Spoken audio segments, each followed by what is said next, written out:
मैं डॉक्टर सुंदरलाल तोलानी इस मोनीलक अस्पताल में पिछले 35 सालों से यूरोलॉजी का काम देखता हूँ और मैं फाउंडर मेंबर हूँ इस ट्रस्ट का। यहाँ पे किडनी का पहला राजस्थान का ट्रांसप्लांट प्रोग्राम शुरू किया था हम लोगों ने 1985 में, और तब से अब तक हम लोग 700 से ज़्यादा तो किडनी ट्रांसप्लांट कर चुके हैं और स्टोन के तो 30,000 से भी ज़्यादा ऑपरेशन कर चुके हैं। राजस्थान में गुर्दे की बीमारियों से संबंधित पथरी का सबसे बड़ा प्रॉब्लम है, जो स्टोन बेल्ट भी कहलाता है। राजस्थान और पंजाब का जो नॉर्थ वेस्ट इंडिया है, अपर पार्ट, वो सारा स्टोन बेल्ट कहलाता है, जहाँ पे कि स्टोन के केसेस बहुत ज़्यादा होते हैं। उसकी वजह यही है कि वहाँ यहाँ का पानी काफ़ी कैल्शियम रिच और ऑक्सलेट और फॉस्फेट रिच उसमें केमिकल्स हैं, और वो कंज्यूम होते हैं तो स्टोन्स बनने की उम्मीदें हमेशा ज़्यादा ही रहती हैं। इसलिए हम लोग इस एरिया में स्टोन के ट्रीटमेंट के लिए सबसे बेस्ट और इजी तरीके, और दूरबीन द्वारा, लेज़र द्वारा और लिथोट्रिप्सी द्वारा जो भी लेटेस्ट मेथड्स हैं, वो लाने में सबसे पहल मोनीलक अस्पताल ने ही शुरू करी थी। और यहाँ पे लिथोट्रिप्सी, चाहे लेज़र, चाहे ये 1985 में ही लगा दी थी मशीनें, जिस टाइम की ये वर्ल्ड में ही इंट्रोड्यूस हुई थी। तब से हम लोग ट्रीटमेंट कर रहे हैं। अब हम आज स्टोन के बारे में ही ज़्यादा डिस्कस करेंगे, क्योंकि ये बहुत कॉमन प्रॉब्लम है,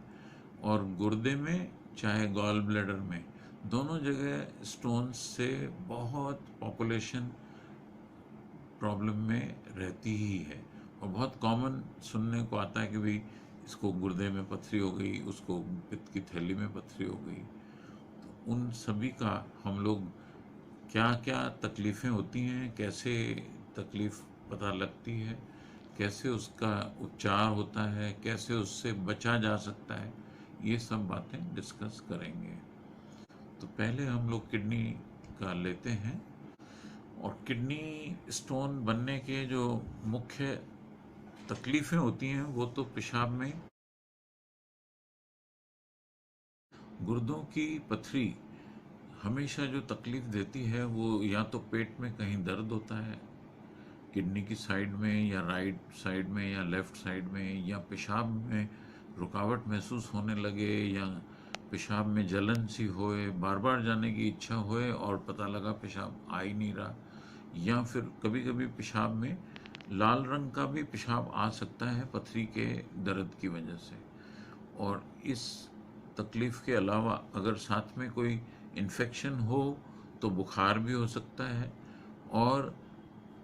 कभी कभी सडनली किडनी काम बंद भी कर सकते हैं। तो ऐसे में डॉक्टर्स के पास जल्दी ले जाना चाहिए और देख के उसका ट्रीटमेंट अकॉर्डिंगली कराना चाहिए। दूसरा ये है कि गुर्दे में पथरी जब भी तंग करती है तो दो तीन तरह की चीज़ें शरीर में आती हैं। एक तो इन्फेक्शन की वजह से बुखार आ सकता है, दूसरा रुकावट की वजह से उल्टियाँ या दस्त हो जाएं, या बहुत तेज़ तड़फाने वाला दर्द हो, और पेशाब में कभी खून आने लग जाए। इन सब चीज़ों में जैसे ही डॉक्टर्स हैं वो जांच कराएंगे तो यूरिन टेस्ट, ब्लड टेस्ट और एक्सरे, पेट का सोनोग्राफी, आईवीपी या सीटी स्कैन, जो भी ज़रूरी समझेंगे वो कराएंगे, और डायग्नोस करके उसको अगर किडनी में स्टोन है या उसकी पाइप में यूरेटर में स्टोन है या ब्लैडर में स्टोन है, तो जहाँ कहीं भी होता है उसको लोकेट करके उसको फिर उससे फ्री होने के तरीके सजेशन देते हैं। सजेशंस में अगर बहुत ही छोटे से स्टोन होते हैं और बार बार बन रहे हैं तो हम लोग हाइड्रेशन थेरेपी भी एक देते हैं, जिसमें ग्लूकोज की बोतलें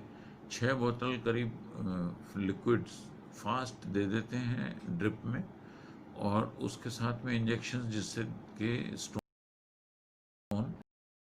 फ्लश आउट हो जाए और जल्दी निकल जाए। उससे ऑलमोस्ट 50% स्टोन्स जो 5 mm साइज तक के हों वो निकल ही जाते हैं,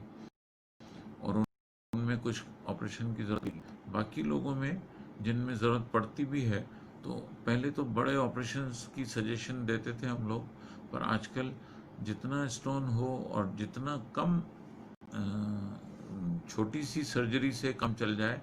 तो अच्छा है। तो दूरबीन जो एंडोस्कोपिक सर्जरी आई है, उसमें नीचे से डालने की दूरबीन भी है जो पेशाब के रास्ते से ही ऊपर तक गुर्दे तक भी जा सकती है, और उसके थ्रू तोड़ने के लिए लेज़र बीम भी यूज़ करते हैं, या फिर मैकेनिकल ड्रिल मशीनें होती हैं जिनसे कि स्टोन को तोड़ के टुकड़े टुकड़े में करके निकाल देते हैं। कुछ बास्केट या फॉस होती हैं जिनसे पकड़ के उनको बाहर निकाल देते हैं, और कुछ तो पतली दूरबीन यूज कर रहे हैं तो उनसे डस्ट पार्टिकल्स में कन्वर्ट करके, और डस्ट पार्टिकल्स उसी मशीन में पानी चलता रहता है जिसमें वॉश आउट होके सारा स्टोन खत्म हो जाता है। इस तरह से स्टोन को, पेशेंट को स्टोन से फ्री कर देते हैं। और दूसरा ये कि कभी कभी अगर गुर्दे में बहुत बड़ी पथरी हो और लगे कि दूरबीन से तो करने में बहुत घंटों लगने वाले हैं, तो फिर हम लोग एक छोटा सा छेद करके PCNL ऑपरेशन होता है, उसमें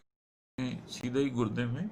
साइड में पंच करते हैं और उधर से टुकड़े टुकड़े करके स्टोन्स को निकाल देते हैं। और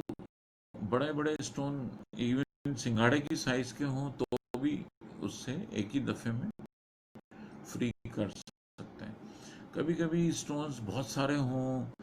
या कुछ एक दफे में नहीं निकल पाए, तो दूसरी सर्जरी या तीसरी सर्जरी भी प्लान कर सकते हैं, क्योंकि बहुत छोटी सी छेद से ही हो जाती है, तो हम लोग इस बार बार करने में भी कोई नुकसान नहीं है। और जितना पेशेंट का स्टोन का बर्डन कम होगा और जितना आगे इन्फेक्शन नहीं होएगा, तो रिकवरी अच्छी जल्दी हो जाएगी। बाकी रहा गॉल ब्लैडर स्टोन्स, वो गॉल ब्लैडर के स्टोन्स दूरबीन से ही निकल जाते हैं आजकल। गॉल ब्लैडर के लिए 4 छेद करके स्टोन से गॉल ब्लैडर भी बनाना पड़ता है, ताकि दोबारा फिर नहीं, और गॉल ब्लैडर का वैसे भी बॉडी को जरूरत होता नहीं है। वो रिजर्वायर है बाइल का, लेकिन बाइल कंटिन्यूस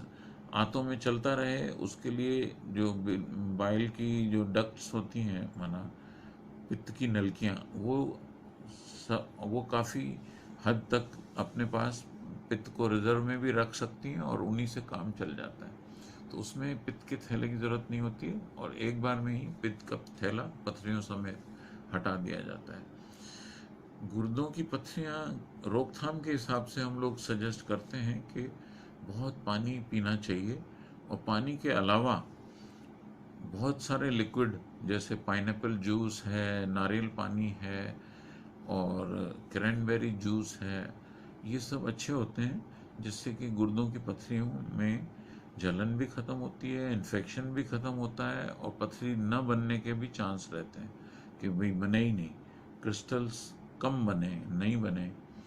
और दूसरा, साथ में थोड़ा खाने की परहेज़ में कैल्शियम और ऑक्सलेट की चीज़ें या फॉस्फेट की चीज़ें थोड़ी कम लेनी चाहिए, जिनमें दूध में बनी हुई चीज़ें, और दूसरा पालक, टमाटर, मेथी, बथुआ, ऐसी चीज़ें अवॉइड कर लें, तो फिर पथरी के वापस होने के चांस कम हो जाते हैं। Thank you very much.